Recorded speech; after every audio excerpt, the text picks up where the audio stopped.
मुकेश सहनी तो महागठबंधन से बाहर हो गए हैं और ये खूंटे ठोक कर उन्होंने डंके की चोट पर बोला है कि तेजस्वी यादव ने उनके पीठ में चूड़ा घोंपा है। शायद भारत की राजनीति में मैंने ऐसा कोई प्रेस कॉन्फ्रेंस अब तक नहीं देखा है, ऐसी परिस्थितियां भी नहीं देखी हैं कि महागठबंधन आया तो साथ था लेकिन निकल गया एक दूसरे से अलग अलग। कांग्रेस को लेकर एक बड़ी घोषणा है। कांग्रेस जिसकी सीटें 58 से 60 तक की जा रही थी उसे 70 सीटें मिले हैं।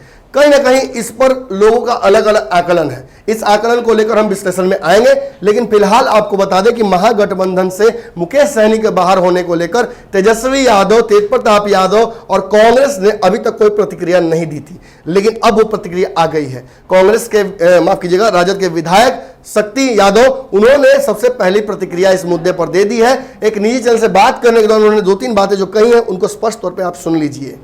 उन्होंने कहा है कि मुकेश सहनी सुनियोजित साजिश के तहत महागठबंधन में आए थे। उन्होंने तेजस्वी यादव को कमजोर करने के लिए हर वो हिमाकत की जो जरूरी थी। उन्होंने हमारे खिलाफ चुनाव तक लड़ा, लेकिन फिर भी हमने उन्हें बार बार समय दिया, बातचीत करने की कवायद हमने जारी रखी। लेकिन बार बार ये आरोप लगता रहा था वीआईपी की तरफ से, जीतन अंबाजी की तरफ से, उपेंद्र कुशवाहा की तरफ से, कांग्रेस की तरफ से कि संवादहीनता की वजह से आज ये परिस्थिति हुई है। कहीं ना कहीं बिल्कुल ये बात सत्य है कि संवादहीनता एक बड़ी समस्या रही। तेजस्वी यादव लगातार बिहार से गायब रहे, कोरोना के दौरान भी बहुत कम उनकी मौजूदगी रही। उनसे समय लेने के लिए बात करने पर संजय यादव रिस्पॉन्स नहीं करते थे। ये बातें ऑफ रिकॉर्ड भी हमें बताई गई हैं, लेकिन सच्चाई यही है कि अब मुकेश सहनी इस गठबंधन से बाहर हो गए। ये तीसरा विकेट गिरा है महागठबंधन का, और ये बाकी दोनों लोग जो इस तरह से गए और जिन्होंने आरोप लगाया उसमें से 2-3 चीजें बहुत इंपॉर्टेंट है। एक, उपेंद्र कुशवाहा जो कि एनडीए का हिस्सा अभी तक नहीं बने, जो कि अपना गठबंधन बनाए, उन्होंने कल आरोप लगाते हुए ट्वीट भी किया था और कहा था कि जिस तरीके से तेजस्वी यादव अपने ही महागठबंधन को कमजोर कर रहे हैं, कहीं ना कहीं ये भाजपा को मजबूत करने की कुछ गुप्त साजिश उनके तरफ से चल रही है। और उन्होंने ये भी कहा था कि नीतीश को कमजोर करने के लिए, नीतीश को हटाने के लिए जो भी गठबंधन बनेगा मैं उसमें साथ दूंगा। और अब कहीं ना कहीं इसकी कवायद भी शुरू हो गई है। लग रहा है कि अब जो बैठकें हैं वो दूसरे चरण में जाएंगी और कहीं ना कहीं एक जो मुकेश सहनी के तौर पर एक बड़ा वोट बैंक है उसको भी तोड़कर अपनी तरफ करने का प्रयास किया जाएगा। ये सारे गठबंधनों द्वारा किया जाएगा। लगातार आप देख रहे हैं कि एनडीए के लोग सीटों का समीकरण बनाने में व्यस्त है। लगातार इन सीटों के समीकरण को लेकर चिराग पासवान भी नाराज है और इसके बावजूद जो समीकरण सामने आ रहा है वो प्रस्तुत नहीं किया जा रहा है मीडिया के समक्ष। इसलिए भी हो सकता है क्योंकि सभी को पता था कि यहाँ महागठबंधन में अभी 1-2 विकेट और गिरने बाकी हैं और उन विकेटों के गिरने के बाद इन्हें भी समायोजित किया जाएगा एनडीए में।